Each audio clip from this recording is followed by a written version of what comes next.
दीदी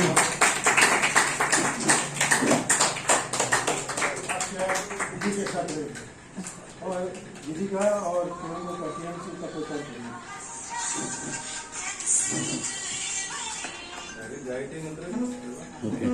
तो हमने बचपन से देखा है, ममता दीदी को हमने बचपन से देखा है और आज अभी ममता दीदी जो कर रही है पूरे देश के लिए गर्व की बात है। मेरा जन्म भले बिहार में हुआ लेकिन मेरा कर्म शिक्षा सब कुछ मेरा कलकत्ता का है। मेरे छात्र जीवन से लेकर के मैं पिछले 20-22 साल से गोवा में हूं, लेकिन मेरा पहला 30 साल first 30 years of my life I spent in Calcutta and I know दीदी पर्सनली वेरी वेल कि वो किस तरह की लेडी हैं और स्ट्रीट फाइटर हैं। वो जो चाहती हैं वो करके रहती हैं और देश में वर्तमान में आक्रमण हो रहा है, देश की सारी संवैधानिक संस्थाओं को तहस नहस किया जा रहा है। उसके लिए एकमात्र यदि कोई है पूरे देश में तो वो है ममता दीदी। ममता दीदी संवैधानिक संस्थाओं को बचा करके देश को आगे लेकर जाने की क्षमता रखती है। हम लोग कलकत्ता में दीदी के साथ कभी भी हम लोग मिचिल बोलते हैं, बंगला में शब्द है, शामिल हुए हैं, देखे हैं दीदी को पैदल दौड़ते हुए, करते हुए, काम करते हुए। और उनका जो काम करने का तरीका है, महिलाओं का जो उन्होंने एम्पावरमेंट किया है, unbelievable. It's the only party in entire India, पूरे देश में एकमात्र पार्टी है जो महिलाओं को सबसे अधिक शक्तिशाली करती है। और आज वर्तमान में टीएमसी पार्टी में 41 से 42% सिर्फ महिलाएं हैं जो एमएलए हैं या एमपी। एमएलए और एमपी की कैटेगरी आप देखोगी 41% महिलाएं हैं। ये देश के लिए गर्व की बात है। देश की आधी शक्ति नारी शक्ति है। नारी शक्ति, देश का 50% पॉपुलेशन, आधी शक्ति जो है नारी शक्ति है और आधी शक्ति का प्रतिनिधित्व दीदी स्वयं करती है।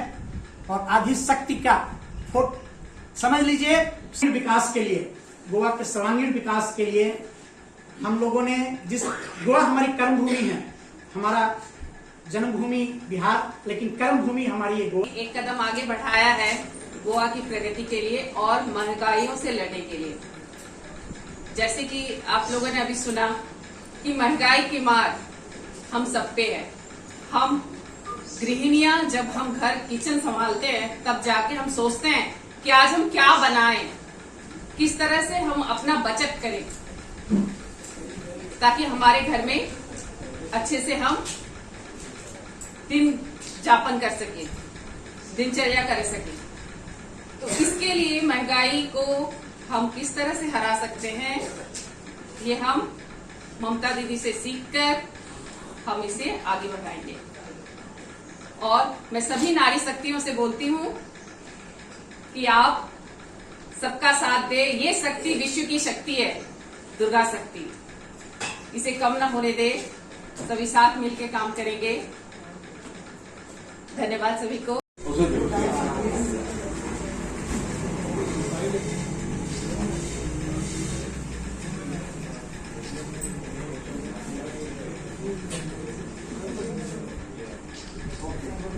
सबसे अच्छा मैं भी कोकड़ी में अच्छा बोलता हूँ, फिर भी मैं आशा करता हूँ मैं जो कुछ बातें बताऊंगा आपको समझें।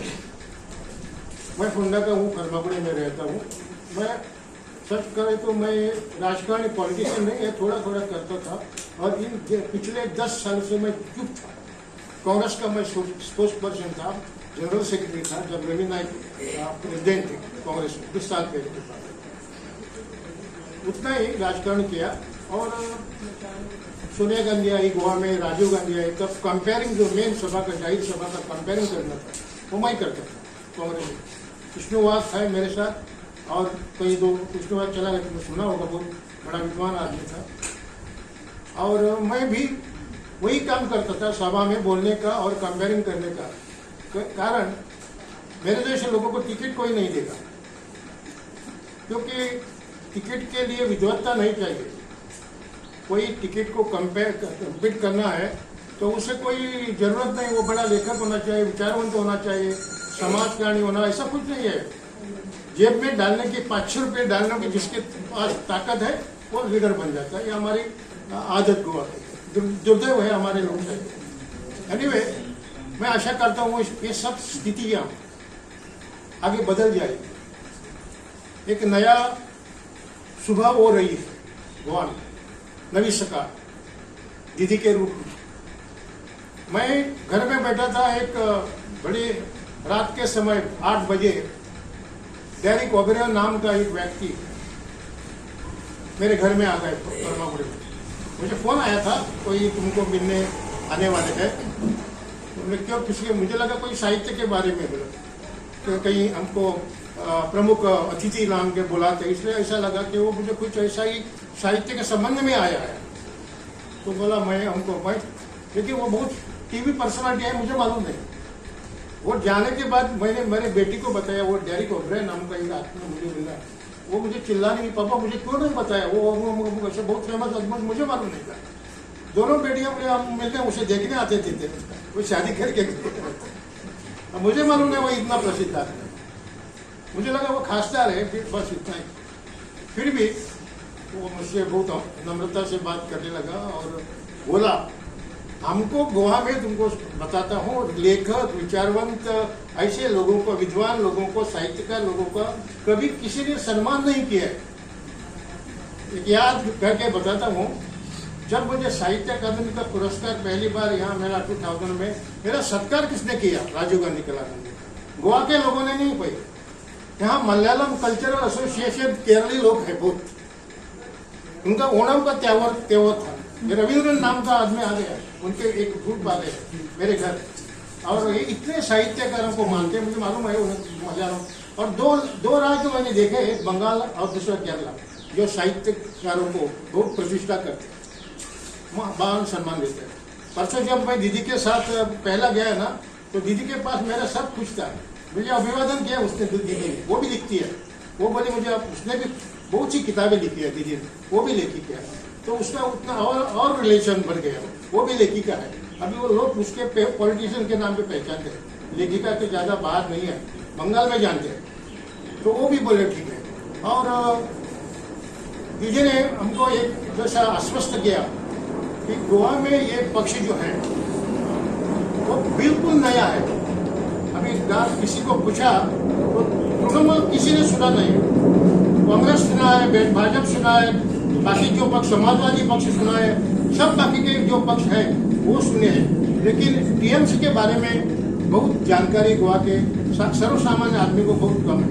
अभी धीरे धीरे ये नाम लोगों को कानों पर पड़ रहा है एक महीनों से। और क्या है, क्या कांग्रेस है। और जब हमारी बातमी आ गई, हमको पहचानने वाले, तब सब सरप्राइज हो गए। अरे तुम कलकत्ता में कोई दीदी को मिला, हमारा फोटो आया था प्रेस में, सब नेशनल न्यूज बन गई। हाँ बोले हम दीदी को मिल गए। अरे दीदी में क्या तुम कांग्रेस यहाँ लानी पड़ते? अरे वो तो रोहिंगा मुस्लिम को ये करते हैं, तुम क्या वो रोहिंगा मुस्लिम को यहाँ लाना चाहते? मेरे दोस्त और कई लोग मुझे कोसने लगे। अरे तुम तो अभी बुढ़े हो गए, तुम ऐसे वो दीदी के साथ कांग्रेस तुम यहाँ क्यों नहीं लाना काम करते हैं? वो देखकर मुझे आशा हुई कि कुछ तो जादू हो जाएगा, सत्ता पलट हो जाएगा, लोग बदलेंगे। और लोगों को बदलने की काम जो है हमारा काम है। अभी टीएमसी की पहचान लोगों को करना है, ये काम हमारा बहुत बड़ा काम है। समझाना है क्या, दीदी को भी कई लोग नहीं जानते, जिस प्रकार राहुल गांधी को और बाकी लोगों को जानते हैं, उसको उसी तरह नहीं जानते। अभी जानने लगे हैं। और अभी हमारा जो नई सरकार, जो बोर्ड वगैरह सब कुछ लगा और पूरी धूमधाम से गोवा में प्रवेश किया टीएमसी ने, उसका बहुत नतीजा अच्छा हुआ है। अभी हमारा काम है कि लोगों को पास जाना और लोगों को ये पार्टी के बारे में समझना। हमने बहुत भोगा है, सोचा है। और जिस प्रकार आज मोदी का सरकार चल रही है और तुम्हें उत्तर प्रदेश यूपी में जो करता है, तो बीजेपी को हम विश्वास कैसे करेंगे, ये लोगों का सवाल है। हम कांग्रेस पे विश्वास नहीं रख सकते क्योंकि वो बीजेपी को ही सपोर्ट करते हैं। 2017 में हमने बोलने का नहीं, मैं एमजीपी को भी बोल रहा था और गोवा फॉरवर्ड को भी बोल रहा था कि बीजेपी को मत सपोर्ट करो। तुम लोगों ने एक लेटर दिया था, अगर मनोहर पर्रिकर सीएम रहेगा तो हम सपोर्ट करते हैं। अरे वो तो एमएलए भी नहीं था, तुमको कौन चाहिए था? सुदीन राणे या दिगंबर कामत, ये दो ही पसंद है। मैं बोला उनको कि सुदीन या दिगंबर कामत का नाम लिखो या प्रताप सिंह राणे का नाम लिखो और सपोर्ट करो, देखेंगे बाद में। नहीं, ईडी लगाएगा, हमको ईडी लगाएगा, ऐसा करके हुआ कि लोगों को कोई ऑप्शन नहीं है, कोई पर्याय नहीं है। हमने सोचा अभी क्या, अप्रैल 2021 का हमने वेस्ट बंगाल का इलेक्शन देखा, ईडी लगाया, सीबीआई लगाया, पुलिस लगाया, आईबी लगाया, उनका प्रोमिनेंट जो काम करने वाले थे उनको ट्रांसफर कराया, हर तरह से उनको परेशान किया, ट्रबल किया। उसका अभिषेक बनर्जी करके उसका भतीजा है, उसका गाड़ी फोड़ा, उसके बीवी को भी परेशान कर दिया, उनको अरेस्ट किया, हर तरह का इनको परेशानी कर दिया। वो डगमगाई नहीं, वो इतनी बोल रही कुछ भी करो, उसका पैर टूट गया, व्हीलचेयर पे वो प्रोपोगंडा कर रहे, वो सभी लोगों ने देखा, हमने देखा। अगर हमको ये चाहिए, लीडर चाहिए, तो हमको ममता जैसी लीडर चाहिए, लीडर चाहिए और बोल्ड चाहिए, ये हमने देखा। और उसके बाद हमारा मूवमेंट थोड़ा हो गया और हम कलकत्ता जाके ज्वाइन हुआ, और उनका भी बहुत सपोर्ट है। उन्होंने हमको क्या बोला है कि हाईकमांड कल्चर वो इधर गोवा में नहीं रहेगा, आप जो करेंगे वही फाइनल है, नहीं तो हाईकमांड दिल्ली जाओ, हाईकमांड का डिसीजन लाओ, वो कुछ नहीं रहेगा। हम इम्प्रेस हो गए, हमको वो भाया, इतना लीडर अच्छा है। बाद में हमने लोगों को पूछा, उधर 2016 में भी मैं वेस्ट बंगाल में गया था, कलकत्ता गया था, और उसी वक्त इलेक्शन का टाइम था। मैंने लोगों को पूछा, अरे कौन है वो दूसरा इलेक्शन का ममता दीदी का, कौन? हमको ममता दीदी चाहिए। अरे क्यों? वो गरीब लोगों के लिए काम करती है, वो अमीर के खास आदमी के लिए काम नहीं करती। यही उनका स्टेटमेंट था 2016 में।